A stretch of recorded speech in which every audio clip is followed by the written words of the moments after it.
गई इंदिये सुखाए, जोगे वेदे कसाय नाणेय, संयम दंसन लेसा, भविया सम्मत सन्नी आहारे, गुणजीवा पज्जती, पाना सन्नाय मग्गणा ओय, उव ओगोव्य कमसो, विसंतु परुवणा बणिया, झाणाविय पज्जाविय, जाय कुलकोडी संजू आसव्वे, गहनादि येण भणिया, कमेण 24 ठाणाणी. अंतिम शासन नायक 1008 भगवान महावीर स्वामी की जय. द्वादशांग श्रुतदेवी की जय. स्वाध्याय कक्ष संपेपर्यंत आपणा सर्वांना चतुर्विध आहाराचा त्याग असणार आहे. 24 ठाण चर्चा आपण बघतो आहे आणि या 24 ठाणामध्ये जीवाच्या अशुद्ध पर्यायींचं वर्णन केलेलं आहे. मनुष्य गतीचं वर्णन आम्ही बघतो आहे. मनुष्य जीव त्याला कशा प्रकारे भेद प्रभेद आहे, प्राण किती आहे, त्याचं सम्यक्त्व कोणत्या प्रकारचं, कधी कुठे कसं असू शकतं, लब्ध पर्याप्त जीव म्हणजे कोण, त्यांचं आयुष्य किती असतं, नंतर लब्ध पर्याप्त जीवांची प्राप्ती जीव का करतो, या संबंधात सगळा आम्ही उहापोह काल बघितला. आणि आज आपल्याला बघायचंय प्रश्न नंबर 16 मनुष्य गती मधला, पेज नंबर 34. मनुष्य में कौन कौन सा ध्यान पाया जाता है. मनुष्य पर्याय याच्यामध्ये ध्यान किती किती असू शकतं. पहिल्यांदा तर सामान्य कथन कर्मभूमी अपेक्षेने आम्ही बघितलं. कोणत्याही प्रकारचा षटकाल परिवर्तनाचा भेद न बघता सामान्य मनुष्य अपेक्षेने जर आम्ही कथन बघितलं तर मनुष्यांनाच फक्त 16 ही ध्यान होऊ शकतात. म्हणजे शुक्ल ध्यान मनुष्य पर्यायीच होऊ शकतं आणि ते जीव ध्यानाच्या माध्यमाने मोक्षाची देखील प्राप्ती करून घेऊ शकतात. म्हणून कर्मभूमी पर्याप्तक मनुष्य असेल तर तो 16 ही प्रकारचं ध्यान करू शकतं. आता ज्या ठिकाणी षटकाल परिवर्तन आहे भरत ऐरावत क्षेत्रांमध्ये, या ठिकाणी जी भोगभूमीची, मध्यम भोगभूमी, उत्तम भोगभूमी, जगण्य भोगभूमीची रचना होणार आहे त्यानुसार ध्यान लावावे लागतात. आणि ध्यान लावत असताना भोगभूमी सोबत तो जीव सम्यक्त्वी आहे की मिथ्यात्वी आहे हे पाहूनही आम्हाला ध्यान लावावं लागतं. जर तो मिथ्या दृष्टी असेल आणि जरी तो सुभोग भूमीत जन्म असेल त्याचा, तरीही मिथ्यात्व अवस्थेत आर्त आणि रौद्र हे 8 प्रकारचं ध्यान त्यांना असतं.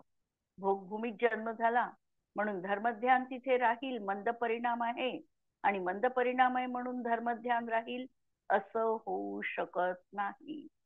ध्यान तर हे मिथ्यात्व आणि सम्यक्त्व अवस्थेवर अवलंबून आहे. व्रत पाहतो आहे का त्यावर अवलंबून आहे. तो अनुव्रती आहे, महाव्रती आहे, त्यावर ध्यान अवलंबून आहे. म्हणून कर्मभूमी मनुष्यांना आणि चतुर्थ काळामध्ये 16 प्रकारची ही ध्यान होऊ शकतात. इकडे पंचम काळाचा जर आम्ही विचार केला तर पंचम काळात कर्मभूमी पर्याप्तक मनुष्याला जास्तीत जास्त तो 7व्यापर्यंत चढू शकतो, म्हणून त्याला धर्मध्यान 3 होऊ शकतात. तर अशा तऱ्हेने ह्या सगळ्या विवक्षा आम्हाला लावाव्या लागतात. दुसरी लावलेली आहे कर्मभूमी आणि निवृत्त अपर्याप्तक अवस्थेत. निवृत्त अपर्याप्तक अवस्था ही जशी मरणसमयी संभवते त्याप्रमाणे ती आहारक कायोग वाल्याला देखील निवृत्त अपर्याप्तक अवस्था असते. 6व्या गुणस्थांवरती मुनी जेव्हा आहारक कायोग धारण करतात, म्हणजे आहारक पुतळा त्यांच्या मस्तकातून बाहेर पडतो, त्यावेळेला त्यांची आहारक मिश्र अवस्था असते. ही देखील निवृत्त अपर्याप्तक अवस्था म्हटली जाते. आणि त्या अपेक्षेने जर आम्ही ध्यान लावली तर 12 ध्यान असतात. आर्त, रौद्र आणि आहारक मिश्र अपेक्षेने 3रं आणि 4थं धर्मध्यान असू शकतं. जर आम्ही 6व्या गुणस्थानाच्या अपेक्षेनेच केवळ विचार केला या ठिकाणी, तर आम्हाला आर्त ध्यानाचा एक निदान नावाचा भेद लावावा लागत नाही. रौद्र ध्यान 4ही प्रकारचं तिथे लावता येत नाही. म्हणजे आर्त ध्यानाचे 3 भेद आणि धर्म ध्यानाचे 4 भेद. अशा प्रकारे 4 आणि 3 7 ध्यान 6व्या गुणस्थानाच्या अपेक्षेने लावावी लागतात. विवक्षा लक्षात घ्या. जर आम्ही 6व्या गुणस्थानाचाच पर्टिक्युलर विचार केला तर 5व्या गुणस्थानातच रौद्र ध्यान गेलेलं आहे आणि 6व्या गुणस्थानात निदान नावाचं आर्त ध्यान नाही. म्हणून 3 आर्त ध्यान आणि 4 धर्म ध्यान लावावे लागतील. पण आम्ही कर्मभूमी निवृत्त अवस्थाचा विचार केला म्हणजे आम्ही 1 ते 6 गुणस्थानापर्यंत जर ध्यान लावलं तर त्या ठिकाणी आम्हाला 12 ध्यान लावावे लागतात. आर्त, रौद्र आणि धर्म ध्यानाचे 4ही प्रकार. भोगभूमी जीवांना जर ते सम्यक दृष्टी असतील तर त्यांना 2 धर्म ध्यान ऍड करावे लागतील. गुणस्थान 4थच असणार आहे म्हणून 2च धर्म ध्यान असणार आहे. 4 आर्त, 4 रौद्र आणि 2 धर्म अशी 10 ध्यान लावावी लागतात. जर ते मिथ्या दृष्टी असतील भोगभूमी जीव तर मात्र त्यांना आर्त आणि रौद्र अशी 8च ध्यान लावावी लागतात. आता विद्याधर जे आहे हे विद्याधर विजयार्ध पर्वतावर श्रेणीबद्ध रूपाने तिथे निवास करत असतात. ते विद्याधर असतात आणि या विद्याधरांना मातृपक्षाकडून आणि पितृपक्षाकडून विद्या प्राप्त झालेली असते. त्यामुळे ते विद्याधर म्हटले जातात. या विद्याधरांनी विद्यासहित जर त्यांनी विद्या सोडली नाही, विद्येचा जर त्याग केला नाही तर त्यांना 11 ध्यान असू शकतात. म्हणजे धर्मध्यानाचे 3 भेद म्हणजे 5वं गुणस्थान त्यांचं होऊ शकतं. पण ते मुनिपद विद्यासहित धारण करू शकत नाही. लक्षात एक ठेवायचं. ते 5व्या गुणस्थानापर्यंत व्रत धारण करू शकतात श्रावकांची विद्या असताना सुद्धा. परंतु जर त्यांना महाव्रत धारण करायचं असेल तर त्यांच्या जवळच्या विद्यांचा त्यांना त्याग करावा लागतो आणि तेव्हाच ते मुनिपद धारण करू शकतात. म्हणून हे जे विद्याधर विद्यांनी सहित असेल आणि सम्यक दृष्टी असतील तर त्यांना 4 आर्त, 4 रौद्र आणि 3 धर्म. आता विद्या म्हणजे जर व्रत पाळणारे असेल तर रौद्र काढून टाकायचं परत. तर अशा प्रकारे त्यांना धर्मध्यान तिथे राहील. विद्याधरांना जर त्यांनी विद्या सोडली तर मात्र ते परत मोक्षाचे अधिकारी देखील बनू शकतात. म्हणून त्यांना 16 ध्यान असतात. म्लेंछ जे जीव आहे आर्यखंडामध्ये असणारे म्लेंछ हे त्यांना आर्त आणि रौद्र ध्यान 8च प्रकारचं ध्यान असतं आणि लब्ध पर्याप्तक जे जीव असतात त्यांनाही आर्त आणि रौद्र असे 8 प्रकारचे ध्यान असतात. आता पुढचा प्रश्न. भोग भूमिया जीवांना द्वितीय और तृतीय गुणस्थान में आश्रव के कितने प्रत्यय होते हैं? भोगभूमी जीव आहे, दुसऱ्या गुणस्थानात आहे किंवा तिसऱ्या गुणस्थानात, तर दुसऱ्या गुणस्थानात आश्रवाचे प्रत्यय किती राहतील? हॅलो, प्रश्न विचारायचा आहे.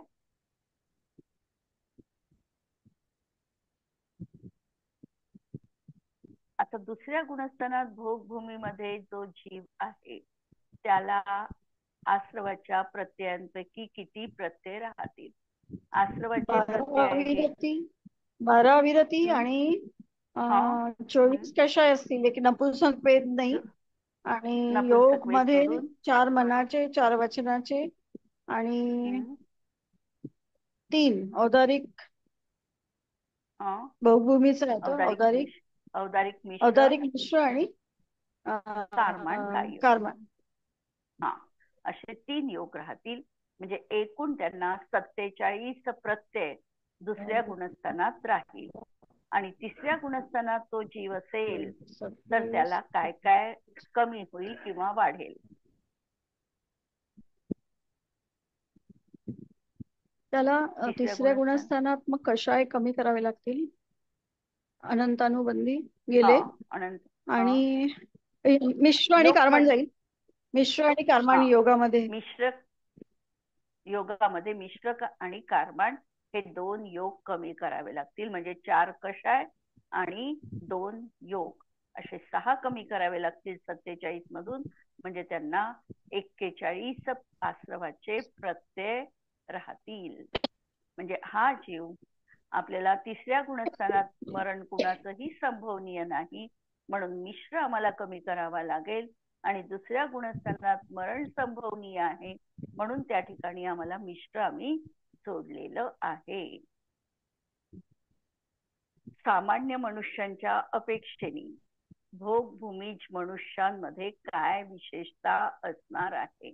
आम्ही जे 24 प्रकार लावतो, 24 स्थानं लावतो, या 24 स्थानांमध्ये सामान्य मनुष्य आणि भोगभूमी मनुष्य यांच्या अपेक्षेने काय काय विशेषता दिसेल?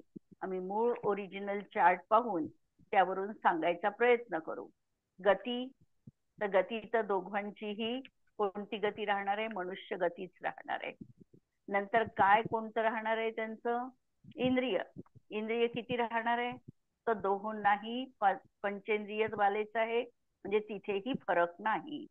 नंतर काय मध्ये? रसकायच राहणार आहे, तिथेही फरक नाही.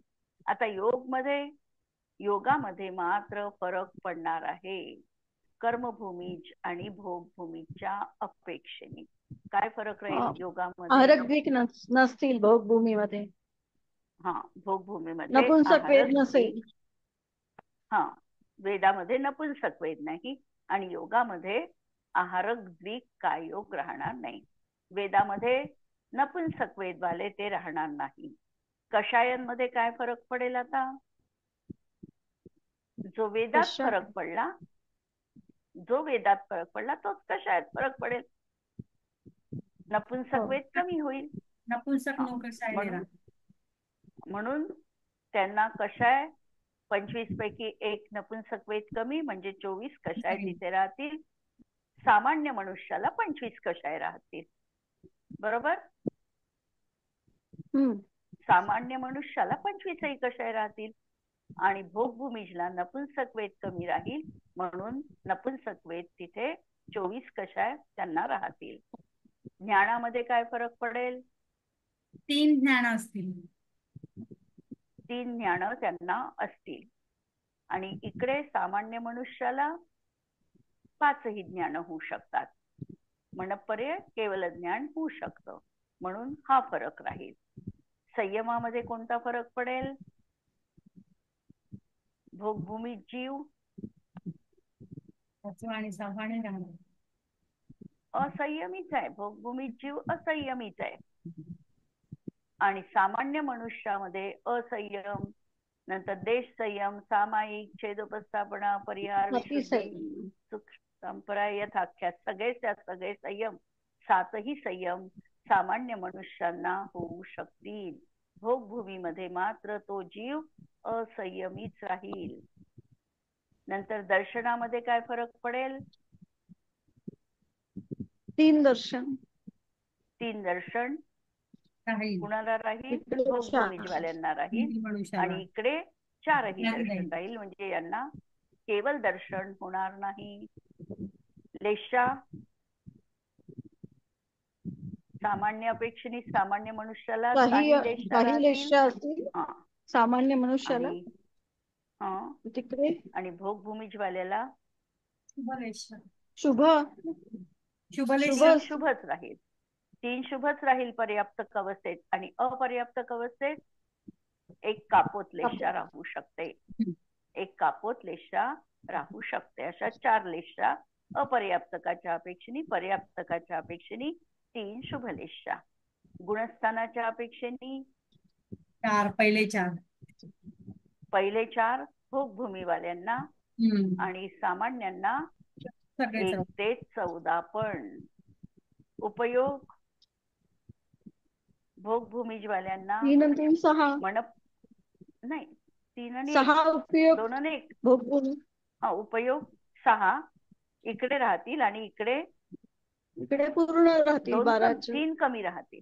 3 कमी राहतील. 12 मधून 3 गेले 9 उपयोग राहतील. ज्ञानोपयोगातला मनपर्यय ज्ञान केवळ ज्ञान नाही राहणार आणि केवळ दर्शन नाही राहणार. असे त्यांना 3 उपयोग कमी राहतील. ध्यान भोगभूमी शुक्ल जीव ध्यान नाही राहणार धर्मध्यान भोगभूमी. आणि धर्मध्यानाचे 2च. चौथ्या गुणस्थानात 2च. पुढे जाऊ शकत नाही. म्हणून धर्मध्यानाचे 2 आणि शुक्ल ध्यानाचे 4 असे 4 6 ध्यान त्यांना राहणार नाही. आणि इकडे 16च्या 16 ही ध्यान असू शकतात. आश्रव मोजावं लागेल. हा इकडे सामान्य कथन केलं 57च्या तर 57 आश्रव लावायचे नाही. 2 57 कमी राहतील. राहतील. नाही राहू कर्मभूमी शकतात 57. तो आहारक दिग बनू शकतो ना. कर्मभूमी कर्मभूमीज्वाला हा वैक्रियक नाही राहणार. 2 आणि वैक्रियक वैक्रिक 2 राहणार द्विक. नाही. हा वैक्रियक द्विक नाही राहणार. आहारक द्विक राहू शकेल. त्याला 6वं गुणस्थान होऊ शकतं ना सामान्य पाहिलं तर. म्हणून 55 आश्रव राहतील. क्लिअर का दर्शना? हो ना. भोगभूमीज मध्ये पण भोगभूमीज मध्ये एक कमी होईल. आहारक द्विक कशाय कमी आणि योगामधले नपुंसक नाही राहणार. नपुंसक वेद नाही राहणार.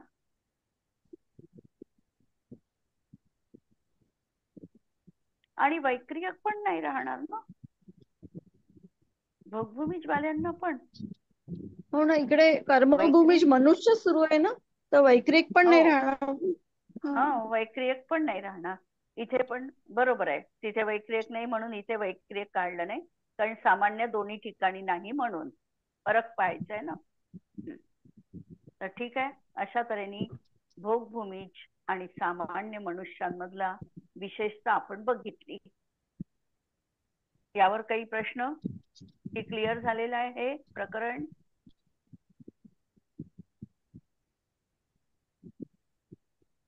आता भोगभूमी जीवांमध्ये पर्याप्तक अवस्थामध्ये अशुभलेशा का असत नाही?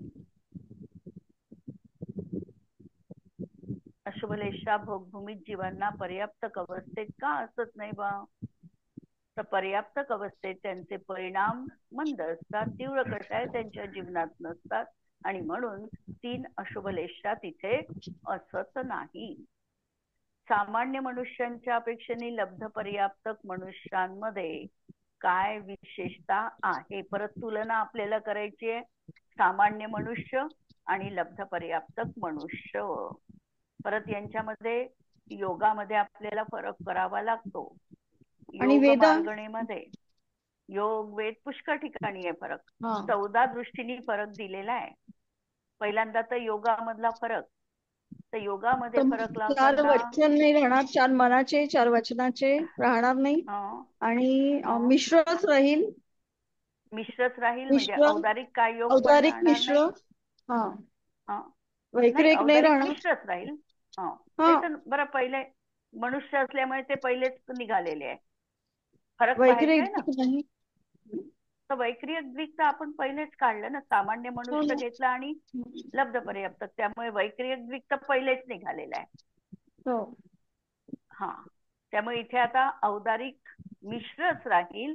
औदारिक काय योग राहणार नाही आणि आहारक द्विक पण राहणार नाही. म्हणून 4 वचनाचे 4 मनाचे औदारिक काय योग आणि आहारक द्विक काय योग एवढे त्यांना योग राहणार नाही. म्हणजे योगाचे किती प्रकार राहतील? 1 औदारिक मिश्र. कारमान लावायचं का? कारमान लावू शकू का? त्याचं मरण होणारच आहे. नाही पण लब्ध पर्याप्तक अवस्थेत आम्हाला कारमान काय योग लावायची गरज नाहीये. मिश्र कारमान लावलंय. काय योग आम्ही विग्रह गतीत लावू, इथे मिश्र लावलेला आहे, त्यामुळे हो. कारमान काय योग लावायची गरज आम्हाला नाही आहे इथे. म्हणून आम्हाला या ठिकाणी फक्त काय योगाचा एकच प्रकार औदारिक मिश्र एवढाच लावावा लागतो. बाकी कोणताही काय योग इथे, काय योग नाही, वचनयोग नाही, मनोयोग नाही, एकच फक्त योग इथे घटित होतो, औदारिक मिश्र लब्ध पर्याप्तक जीवांना. दुसरं वेदामध्ये नपुंसकच वेद त्यांना राहील, स्त्रीवेद आणि पुरुष वेद लब्ध पर्याप्तक जीवांना राहणार नाही. सामान्य मनुष्याला तीनही वेद असू शकतात. कषायांमध्ये काय फरक राहील, सामान्य आणि लब्ध पर्याप्तक? लब्ध पर्याप्तकाला सगळेच कशा राहतील, 2 वेद सोडल्यावर. 2 वेद सोडून सगळे राहतील. 20 कशा आणि सामान्य मनुष्याला सगळे कशाय राहतील, 25 25. आणि इकडे 2 कमी, 23 कशाय राहतील. ज्ञानामध्ये काय कमी होईल, काय जास्त होईल? लब्ध पर्याप्तकाला कोणते ज्ञान राहतील? 2 नाही 3 दोनच. कुमती कुश्रुत. 2च कुमती आणि कुश्रुत, 2च ज्ञान त्यांना राहील. कुअवधी, मनपर्यय आणि इकडे 3 सुज्ञान हे राहणार नाही, केवळ ज्ञान हे राहणार नाही. म्हणजे त्यांना केवळ 2च कुमती आणि कुश्रुत हे 2च ज्ञान तिथे राहतील.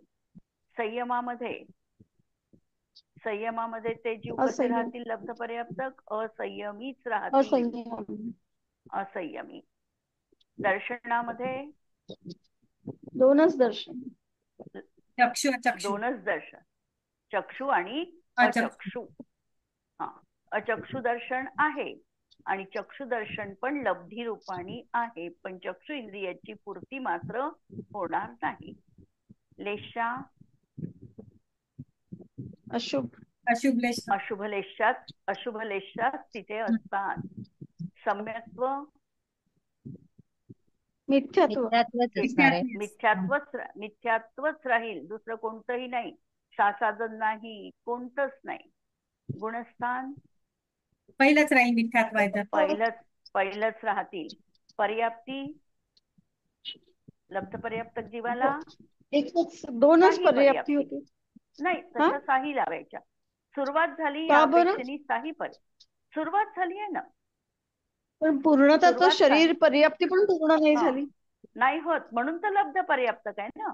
पण पर्याप्तीची पण मग सुरुवात पर्याप्ती 6 कशाला लावायच्या? 6 लावायच्या, कारण त्यांनी ग्रहण सगळ्याचं केलेलं आहे. मनोवर्गणांचं ग्रहण केलेलं आहे, वचन वर्गणांचं ग्रहण सगळ्यांचं केलेलं आहे. म्हणून त्यांना साही लावायच्या. सुरुवात झाली या अपेक्षेने, पण पूर्ती मात्र त्यांची होणार नाही, म्हणूनच त्यांना लब्ध पर्याप्तक म्हणायचं. म्हणजे 6 अपर्याप्तक म्हणा, त्याला पर्याप्ती नका म्हणू, अपर्याप्तक म्हणा.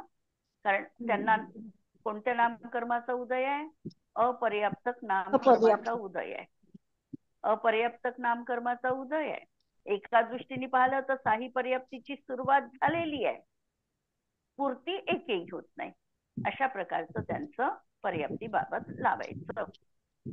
म्हणून पर्याप्तीचं इथे 6 अपर्याप्ती लावलेल्या आहे.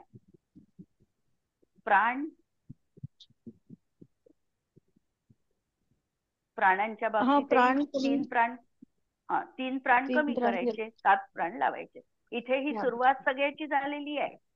म्हणजे श्वासोश्वास, वचन, प्राण, मलो या सगळ्याची सुरुवात तर झालेली आहे, पण उपयोगात्मक ते नाही, म्हणून ते लावायचे नाही. उपयोग 2 आता 2 आणि 1 3.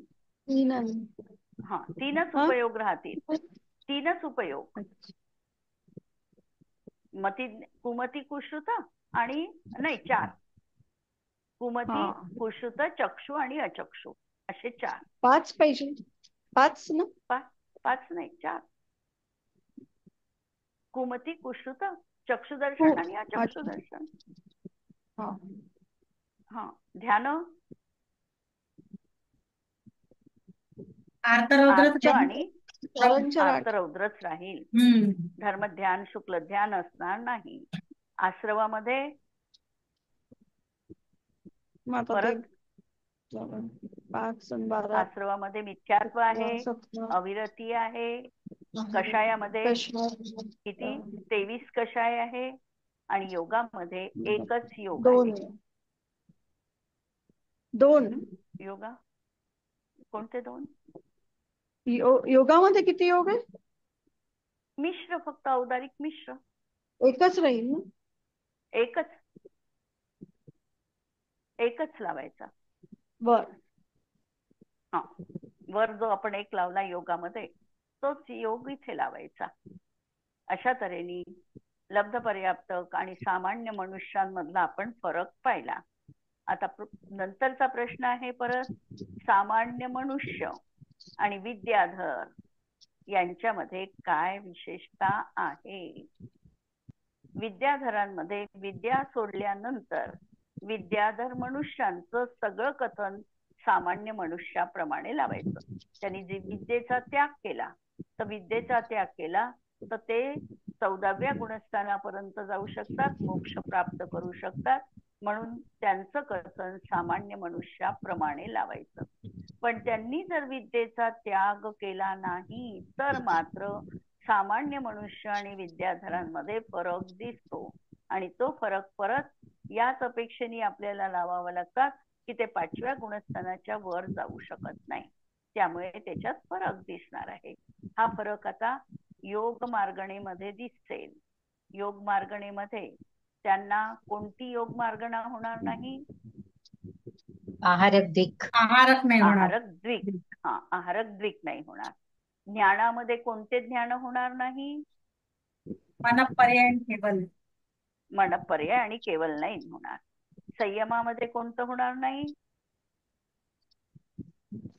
सामायिक छेदोपस्थापना, ह्या विशुद्धी, हे सगळे. हा, म्हणजे 5 सामायिक, छेदोपस्थापना, परिहार विशुद्धी, सूक्ष्म संप्रदाय आणि यथाख्यान. 5 संयम होणार नाही. आणि कोणते होतील? असंयम आणि देश संयम हे राहू शकतात. असंयम तर असू शकतो आणि देश संयम होऊ शकतो. म्हणून हे 2 संयम राहतील. दर्शनामध्ये 2 दर्शन, चक्षु अवधी ज्ञान पण होऊ शकतं. अवधी ज्ञान पण होऊ शकतं ना, म्हणून अवधी दर्शन पण. म्हणून केवल दर्शन एक होणार नाही, बाकी 3 दर्शन होतील. गुणस्थानात 6व्यापासूनचे पुढचे होणारच नाही. हा, म्हणजे 6व्यापासून पुढचे होणार नाही. म्हणजे 1 ते 5 गुणस्थानं होतील. उपयोगामध्ये 3 आणि 2 5. 3 आणि 3 6 न. 3 आणि 3 6. ज्ञानोपयोग 3 आणि 3 6. आणि दर्शनोपयोग 6 आणि 3 9. 6 आणि 3 9 असे 9 उपयोग होतील. लक्षात आलं का? उपयोग कुमती, कुश्रुत, कुअवधी, सुमती, सुश्रुत, सुअवधी, नंतर चक्षु, अचक्षु आणि अवधी दर्शन. 9 राहतील. उपयोग 9 राहतील. 9 राहतील. हा, 9. ध्यानामध्ये 8 आणि 2 10. 10 ध्यान. 8 आणि 2 10 बरोबर. कारण चौथं 3 धर्मध्यान लावायचे. 5व्या गुणस्थानात 3रं वाढलं. तिसऱ्यात पहिलं आहे. 3ऱ्या गुणस्थानात पहिलं, 2ऱ्या गुणस्थानात 2, 4थ्या गुणस्थानात 2 आणि 5व्या गुणस्थानात धर्मध्यानाचे 3 भेद. आणि 5वं गुणस्थान घेतलं तर रौद्र कमी झालं. या अपेक्षेने लावायचं. म्हणून धर्मध्यानाचं 1 नाही राहणार, संस्थान विषय, आणि शुक्ल ध्यानाचे 4 नाही राहणार. आर्त, रौद्र आणि धर्मध्यानाचे 3 असे भेद राहतील. पण परत हे गुणस्थानाच्या क्रमाने लावायचे. हा,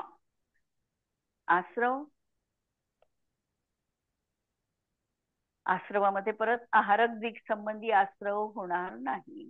बाकी परत गुणस्थान क्रमाने परत थोडंसं रिव्हिजन करून मनामध्ये तो प्रश्न सॉल्व्ह करून घ्या. परत रिपीट करू का? आश्रमामध्ये काय काय होईल?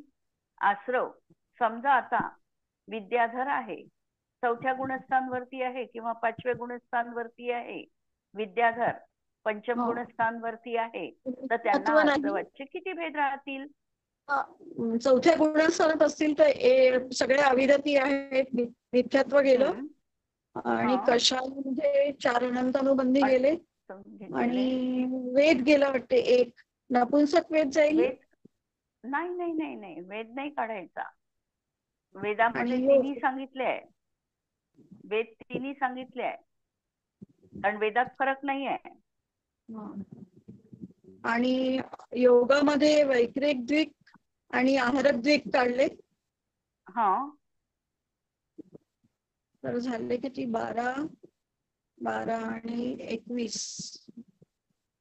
33 आणि 11, 44. किती प्रत्येक? आणि 44. नाही, आकडा नाही दिला, फक्त त्यांनी सामान्य कथन दिलं. आहारक द्विक संबंधी आश्रव होणार नाही, सामान्य सांगितलं. आपण 4थ्या गुणस्थानवरती लावत आहे, त्याच्यामुळे आश्रवाच्या प्रत्ययात आपला फरक येणार आहे.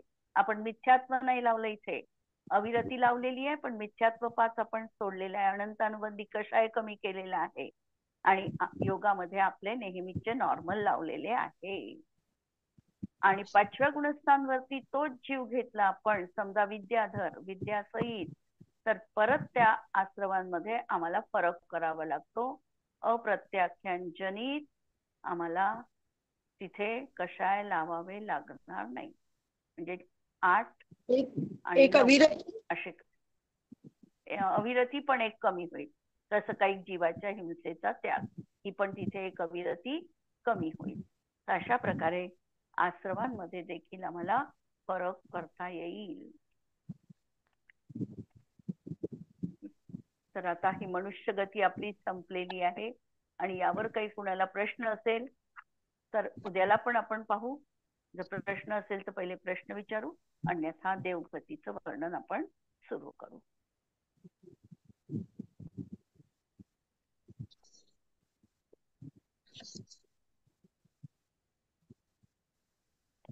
स्तुती म्हणू. स्याद्वादनय षट्द्रव्य गुण पर्याय और प्रमाणका, जड कर्म चेतन बंधका, अरु कर्म के अवसान का, कह कर स्वरूप यथार्थ जग का, जो किया उपकार है उसके लिए जिनवात्मा को वंदना शतबार है, वंदना शतबार है. नमो अरिहंताणं, नमो सिद्धाणं, नमो आयर्याणं, नमो वज्रायाणं, नमो लोये सवसावणं. सर्वांना जय जिनेंद्र.